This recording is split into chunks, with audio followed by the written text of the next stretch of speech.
9 UK top singles, first ever female judge to have a contestant win on the X Factor, 2-time winner.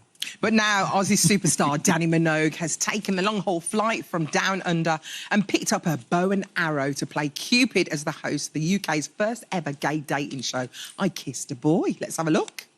Buongiorno, boys! It's about time for a show like this. 10 single boys are meeting for the first time with a kiss. No chat, no messages, just a kiss. But the path to love is never straight. What? Are you for real? If you're saving your kiss for a different boy, don't turn. This boy will never, ever forget our first kiss. The UK's first gay dating show, I Kissed a Boy. I mean, I'm not sure anyone else watching could have hosted this show. I love watching your faces. Because we're in. We are in You're now. in. It was Dannii, like- when they came up with the format, they went, and lastly, who's going to host it? Let's see the shortlist. Dannii Minogue, great, done. Just done it. So, I mean, Welcome it looks like to it's what it the says. show. So good to see you. It's so The good last to time see we you spoke again. to Dannii, remember, it was down the Down the line. line. Yeah. It was in I know, COVID and we times. all- We've missed you. I It's so know, nice to have we you were in the out of flesh. control. Sorry about that, everyone. The producers are worried again. What are they going to get up to? No, not today. But Yeah. this is so exciting. So tell us about the format of I Kissed a Boy.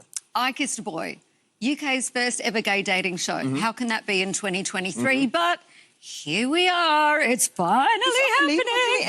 And it's about just time. boys, isn't it? It's not our This is lesbian just sisters. boys. It's the boys. This is just boys. We're in Italy, and it starts with a kiss. So we have a matchmaking team. So there's a big profile process that goes on before not only do we choose who's on the show, but who they're looking for, who they're not looking for, and try and create a really great match. Because I get a buzz, like, you know, I don't know if you do, when you, like, hook up friends and you're I think this is going to work. There's and chemistry. It's so exciting. So they start with a kiss and then we see what happens after that, if they agree with the match that we've made, or if there's a little disruption, maybe someone comes into the masseria and maybe there are changes. But They live in the masseria then, do they? they're in the masseria all together. There are no phones, no devices. And the guy said at the end of it, I'm like, how was that? And they said, loved it. It was just the best experience. So I think the key thing with dating is eye contact, you know, and your body language. And then you feel that thing that you can't explain, that tingle that you get, and then you can't stop thinking about the person. But without the phones, without devices, no text messages are going to be misunderstood. Oh, what did they mean by that? Or they've ghosted me. There's no ghosting. We're all there. Let's see what happens. And it was a really good thing for them to just have to talk and communicate, all from very different backgrounds, all different experiences.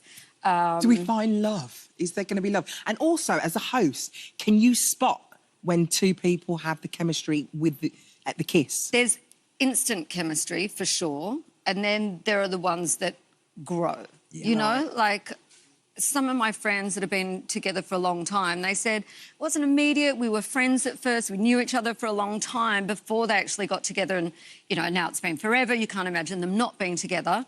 For other people, it's instant. So I think it's, you know, it's every variety. We've just got to try and make love happen. But everyone's exhausted with dating, swiping, apps, all of that. I mean... So something quite nice and So true. old school, really. It's such a It trailblazing is. show. Like, I remember going to the disco and you see someone you like and you go, oh, get a bit closer to them. No. And then you're on the dance floor and then you're like, oh, an arm around them, and then there might be a kiss and then they're like, where are you from? What's your name? And that's how it used to happen at the club. But we're kind of creating that situation again. The boys are incredible. You know, the team that produced it really looked after them so well, which was a main concern for me. I wanted them to come away with a great experience. But you're a good mentor, though. And did it remind you, when you was mentoring these boys, did it remind you of the days back at the X Factor with this one here? Definitely Mum and Minogue. I'd come on set and they knew that, you know, there'd be no funny business and, you know, that I was there to look after them and, you know, genuinely so excited and But I love that happy. because the duty of care is there and it's looking after them, because it is a big thing, isn't it? You're giving over your heart. Yeah. You know, you're revealing everything to the whole world. I think it's a big thing.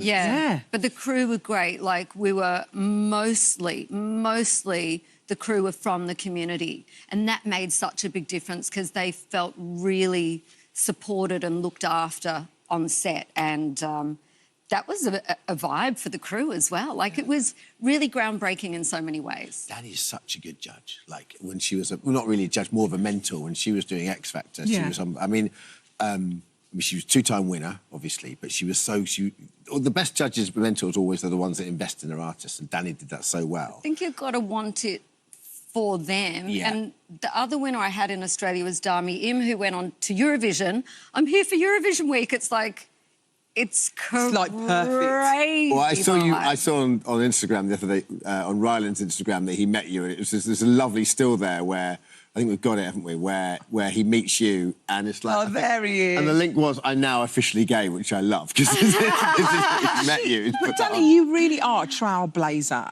for the community. Like, the word on the street, everyone absolutely adores you. Do you feel like a bit of a responsibility? It's just been... Over the years, I've been asked to do stuff. For me, that's just been a no-brainer, and it's been fun, and that I've loved. So... But then I guess when you link all of those together, like the first ever performer to perform at GAY, in a time where that was a dangerous thing to do for artists, and record companies and management were telling artists, do not perform there because this is going to kill your career. And I was why like... shouldn't you do it? You know what? People are going to say whatever they're going to say about me anyway. Like, they do about everything. So, damn it, I'm going to go to the club where I love to be with people I want to be with that love the music that I love. So it kind of... That was a big love affair with GAY that just went on and on and on for me. Let me tell you, when we did X Factor together, Dannii, we did judges' houses, and we stayed around for a couple of days, and so did Dannii. We went out one night, and it's not a gay club, but we were in Ibiza. We went to Pasha, and it was the moment it dawned on me what a gay icon Dannii was, because we walked in it, and it was literally like, oh, OK, we're with royalty here. It was unbelievable. It's so lovely, though. It really is. Where are you going to be watching the Eurovision? Where are you going to be? I'm going to be tomorrow. I'm here with my manager. It's her birthday. So we're going to have a birthday party watching. Yes, and Australia's in, Voyager's in. I was in Liverpool last night, managed to watch all the performances and then leg it back to London. It's the first time I'd been to Eurovision. I'm so glad Voyager got in. They're representing Australia. Yeah. They got the crowd going. Yeah. You've done the song for this, right? Yeah, for I Kissed a Boy. The guy who's written the theme tune is Ian Masterson. Best mate of mine. We've written songs together. He's been my musical director for tours. We went on tour. He met his now husband, and he said, we wouldn't be married without you. So that was my first... Are you serious? Yeah, serious. So when I told him I was doing this show, he's like, I have to write the song for this show. And I'm like, OK, that'd be great. He wrote the song, and then I heard it, and I'm like, I really want to record it. So I recorded it. It's coming out June 2nd. All the proceeds go to Switchboard.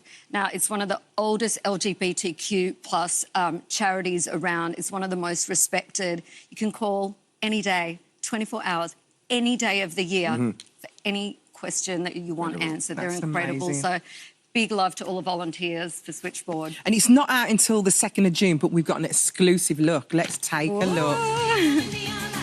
Oh, it's the music hit, is it? Yeah. Love it. Vibes. I mean, come on, it's got disco glitter all over it, hasn't it? Absolutely loving this. Any more new music for you, Dannii? This is all I've done so far. This just got recorded after I did World Pride with Kylie in Sydney. That was amazing. a lot of fun. So good for you to be both back together. There you are. Look at that. So we'd done, you know, Prides and Mardi Gras before, but we hadn't done Mardi Gras together. Then it was World Pride. So it was people flying in from all over the world. And to be together, I'd flown up from Melbourne. We'd been in the world's longest lockdown.